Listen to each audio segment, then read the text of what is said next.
नमस्कार। आज हम अपनी इस वीडियो में linear equation in two variable के 15 इम्पोर्टेंट क्वेश्चन देखेंगे, जो कि हो सकता है कि आने वाले एग्जाम में वो पूछा जाए। और linear equation in two variable के इम्पोर्टेंट क्वेश्चन को हम देखेंगे। क्वेश्चंस को जानने से पहले हम ये जानेंगे कि कौन कौन से इक्वेशन किस किस तरह के ग्राफ बना सकते हैं, उनके लिए क्या कंडीशन है। तो सबसे पहला, यदि कोई दो इक्वेशन है, उसका a1 बाई a2 और b1 बाई b2 बराबर नहीं है, तो उसका केवल एक सॉल्यूशन होगा जो कि इंटरसेक्ट करेगा। जैसे कि 2x प्लस 3y बराबर 0, 3x प्लस 5y बराबर 0, जिसमें हम देखेंगे तो a बराबर 2 है और a2 बराबर 3 है, और वहीं पर y बराबर क्या है तो 3, b1 बराबर 3 और b2 बराबर 5, जो कि इक्वल नहीं है। तो इसका केवल और केवल एक इक्वेशन सॉल्यूशन होगा। यदि a1 बाई a2 बराबर है b1 बाई b2 के, जैसे कि 2x plus 3y plus 8z बराबर 0 और 3x प्लस 7y 7 नहीं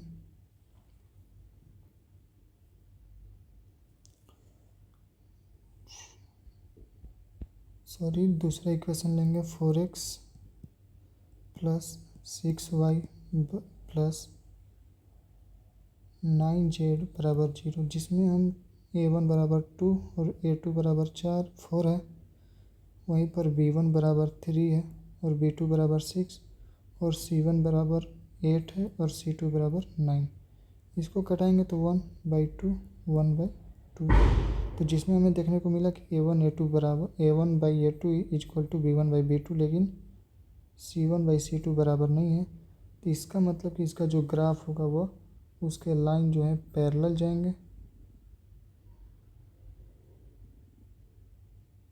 इस ग्राफ के लाइन पैरेलल जाएंगे और इसका कोई सॉल्यूशन नहीं होगा। It has no solution. अब यदि a1 by a2, b1 by b2 और c1 बाई c2 तीनों बराबर हैं, तो ये दोनों लाइन एक के ऊपर एक होंगे और इसके बहुत से सॉल्यूशन होंगे, इनफाइनाइट नंबर ऑफ सॉल्यूशंस। अब इसी के आधार पर आगे बढ़ते हुए हम क्वेश्चन देखेंगे। पहला क्वेश्चन है, ए pair of equation 3x a1 बराबर क्या है तो 3 है, माइनस 5y बराबर 7। इसको हम लोग लिख सकते हैं 3x माइनस 5y माइनस 7 बराबर 0, और इसको लिख सकते हैं minus 6x plus 10y minus 7 बराबर 0। तो हमारा जो ये है a1 है 3 है, a2 है माइनस 6। अब ये नीचे रहे या फिर बीच में रहे, इससे कोई फ़र्क नहीं पड़ता है। इसको हम यहाँ पर लिख सकते हैं is equal to minus 5/10 is equal to minus 7। अब ये देखेंगे तो 1/2 है, 1/2 है और ये 1/1 है। इसका मतलब ये दोनों तो बराबर है, लेकिन ये बराबर नहीं है। तो इसके क्या क्या कितने सोल्यूशन हो सकते हैं। तो अभी हमने ऊपर में जाना, यदि a1 बाई a2 बराबर b1 by b2 and c1 by c2 is not equal to, then इसके कोई सॉल्यूशन नहीं होंगे, यानी कि ऑप्शन नंबर सी हमारा सही होगा। अब आगे चलेंगे। The pair of equation x equal to -4 y equal to -5 graphically represent line which are intersecting at, ये जो है इंटरसेक्ट करेंगे x बराबर -4 और y बराबर -5 पर इंटरसेक्ट करेंगे। ग्राफ के सहायता समझे तो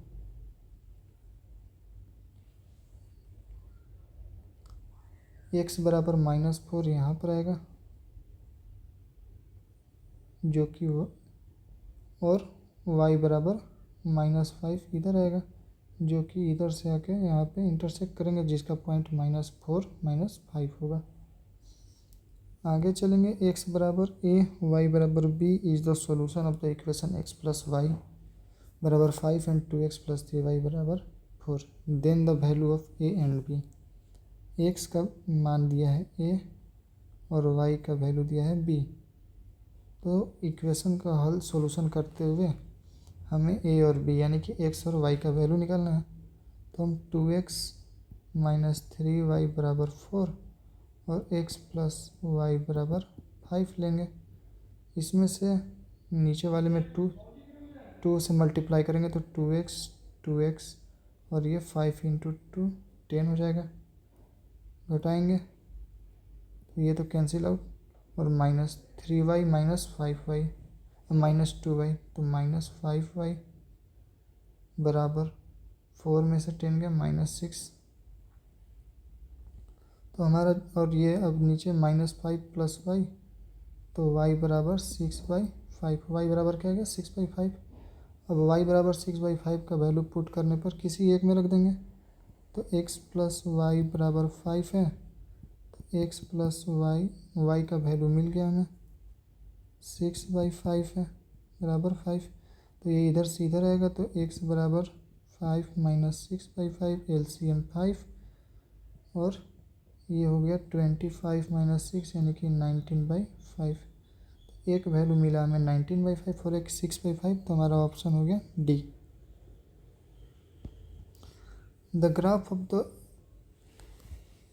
x equal to -2 is line parallel to the, कह रहा है कि x बराबर -2 दिया हुआ है, तो यह किसके पैरेलल होगा।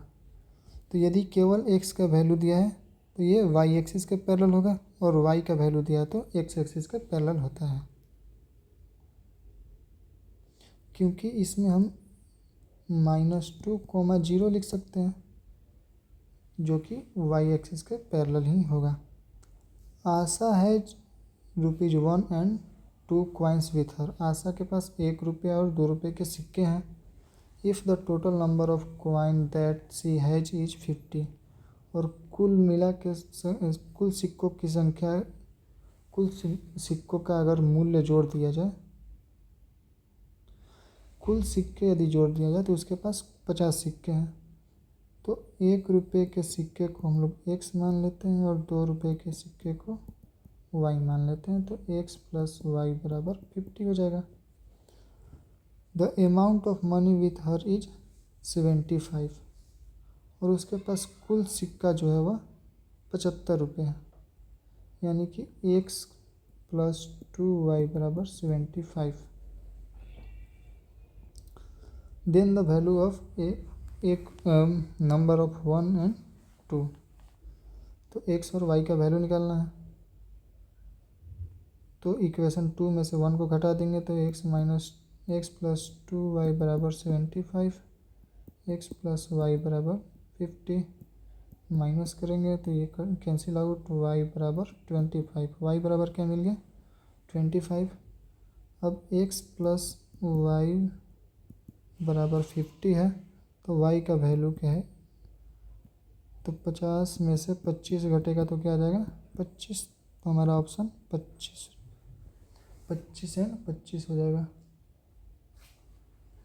आगे चलेंगे, the father's age is 6 times his son's age. मान लेते हैं कि पिताजी का उम्र 1 है। The father's x is 6 time of his son's x age. एक पिता का उम्र उसके बेटे से 6 गुना है, तो बेटे का उम्र और पिताजी का उम्र, तो x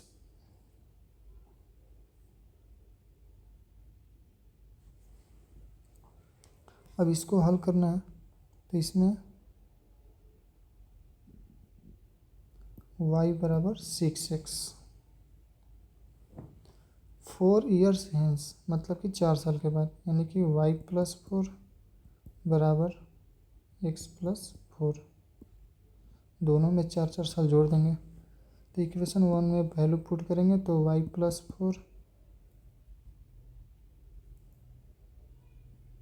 equal to 6 into y plus 4। तो y प्लस 4 बराबर 6y प्लस 24। इसको इधर लाएंगे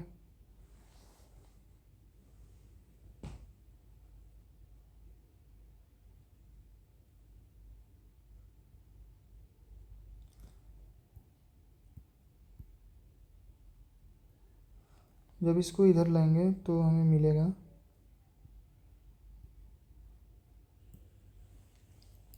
यहाँ पर शायद कुछ गलती हो रहा है, इसलिए हम इस प्रश्न को फिर से बनाएंगे।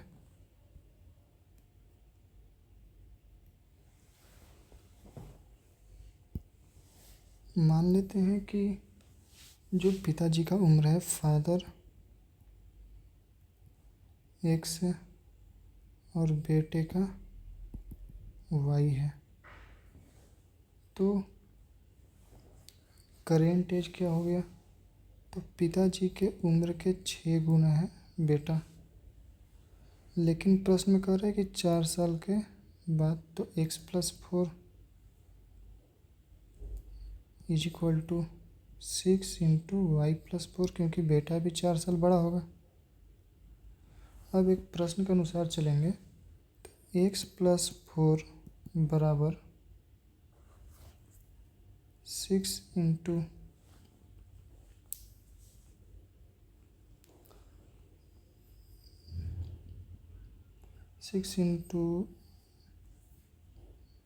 Y plus 4। तो x प्लस 4 बराबर,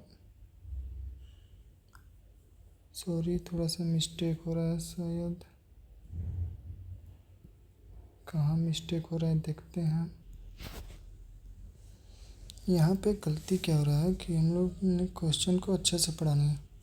4 times hence the age of the father will be 4 times his son's age. 4 साल के बाद बेटे का उम्र पिता का उम्र 4 गुना ही रह जाता है। तो अब हमारा क्या होगा क्वेश्चन, x प्लस 4 बराबर 4 इंटू वाई प्लस 4।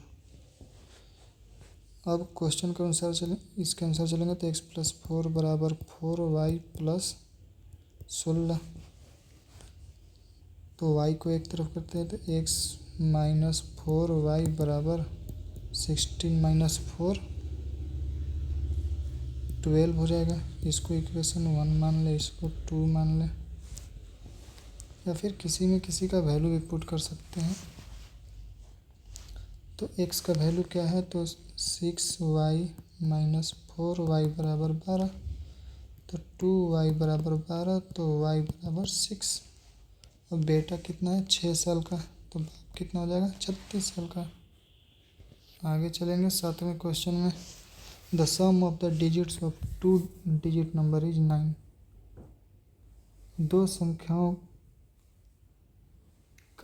दो अंकों की संख्याओं का जोड़ कितना हो रहा है? 9 हो रहा है। तो 9 का टेबल यदि हम पढ़ें, 9 1 9, 9 2 18, 9 3 27, 9 4 36, 9 5 45, 9 6 54, 9 7 63, 9 8 72, 9 9 81, 9 10 90, 99। तो 99 तो नहीं होगा, तो 99 को मिटा देते हैं।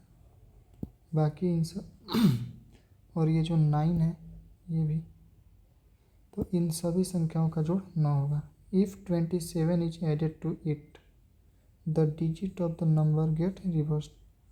यदि इनमें 27 जोड़ दें तो अंक क्या हो जाएगा? उलट जाएगा। तो हम पहले 18 में 27 जोड़ते हैं तो 8 7 16 और 2 1 3 और 1 4 46 होगा। 27 में 27 जोड़ेंगे तो 54 आएगा, और 36 में 27 जोड़ेंगे तो 7 6 13 और 3 2 5 1 6, यानी कि 36 का रिवर्स 63। तो हमारा ऑप्शन कितना हो जाएगा? 36। आगे 8वां question, the solution of the equation x minus Y बराबर 2 और x प्लस वाई बराबर 4। तो इसमें किसी को x माइनस वाई बराबर 2 और x प्लस वाई बराबर 4 घटा देंगे, ये कैंसिल आउट, -2y बराबर -2, -2 कैंसिल आउट, y बराबर 1। अब y बराबर 1 है तो इस x प्लस 1 बराबर 4, तो x बराबर 3, तो 3 and 1 9। 9वां question, a shopkeeper gives books on rent for reading. एक दुकानदार किताबों को भाड़े पर देता है। She takes a fixed charge for the first 2 days। वह 2 दिनों के लिए निश्चित दाम रखता है। And an additional charge for each day thereafter. और उसके बाद प्रतिदिन अलग चार्ज लगते हैं। Reema paid 22 for a book kept for 6 days। Reema एक किताब लेती है और उसको 6 दिन रखती है और 22 रुपये पे करती है। तो मान लेते हैं कि जो फिक्स चार्ज है वो x है और जो वेरिएबल है वो y है। तो इसके अनुसार रीमा का क्या हो जाएगा, x प्लस वाई बराबर 22। While Ruchika paid 16 for the kept for 4 days। अच्छा, जो वेरिएबल डे है टोटल 6 days रखी है, तो 2 दिन का तो x हो गया, 2 days के लिए x और बाकी के लिए वो बाकी बच गया 4 days के लिए y। तो यहाँ पर 2x, इसको हम लोग लिख देंगे 4y।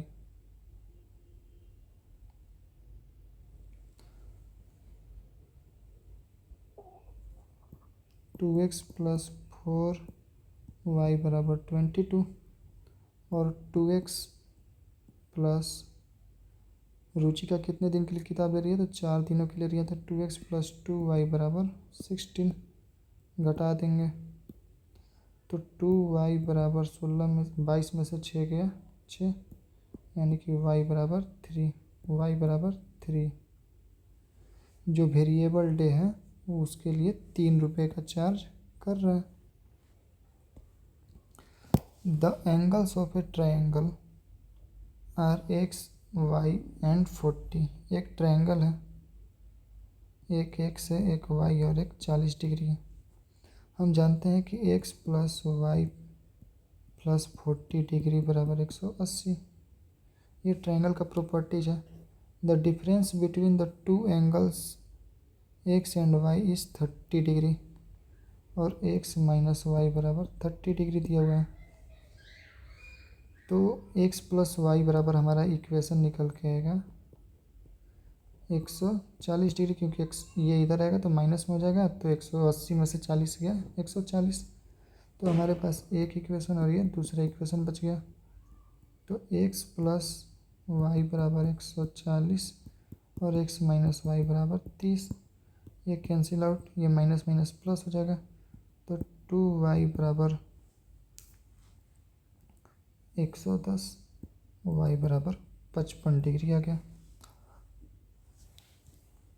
तो किसी भी में रख लेंगे तो ये माइनस है, इधर जाएगा तो प्लस, तो 55 और 30 85।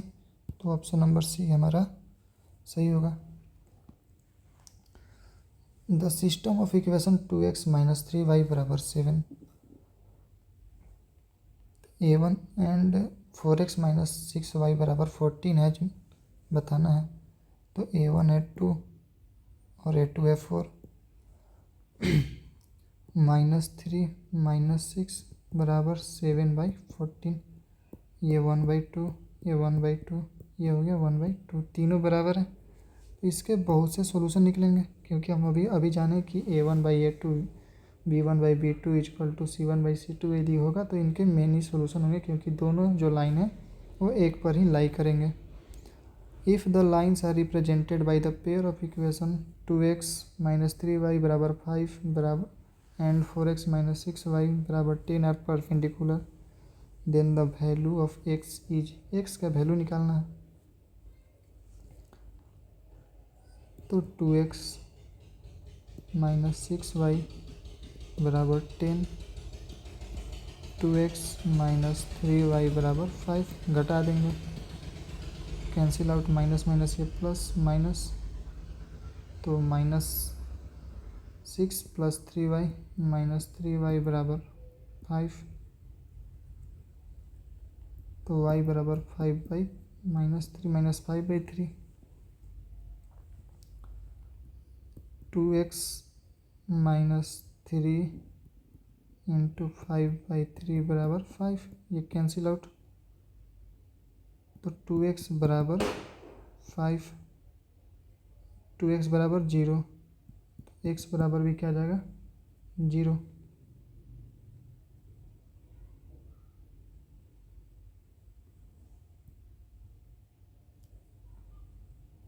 आगे चलेंगे।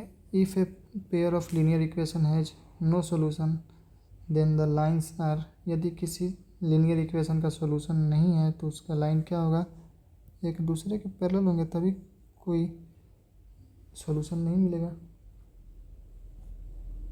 ए pair of linear equation has infinitely many solution if, एक लीनियर इक्वेशन के बहुत से सॉल्यूशन हो सकते हैं, हल हो सकते हैं, यदि their slopes are equal, their y-intercepts are equal, they have same solution set, they represent the same line। यदि दोनों एक ही लाइन को रिप्रेजेंट करेंगे तभी उनका अनंत सॉल्यूशन हो सकता है।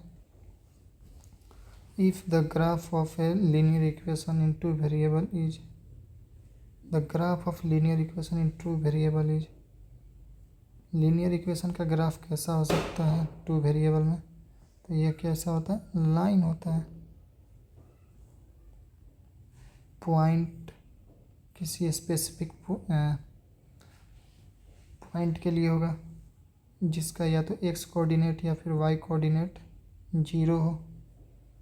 लीनियर इक्वेशन है तो टू वेरिएबल।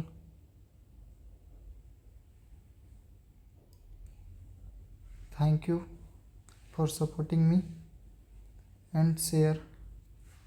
यदि वीडियो अच्छा लगा हो तो सब्सक्राइब करें। Thank you.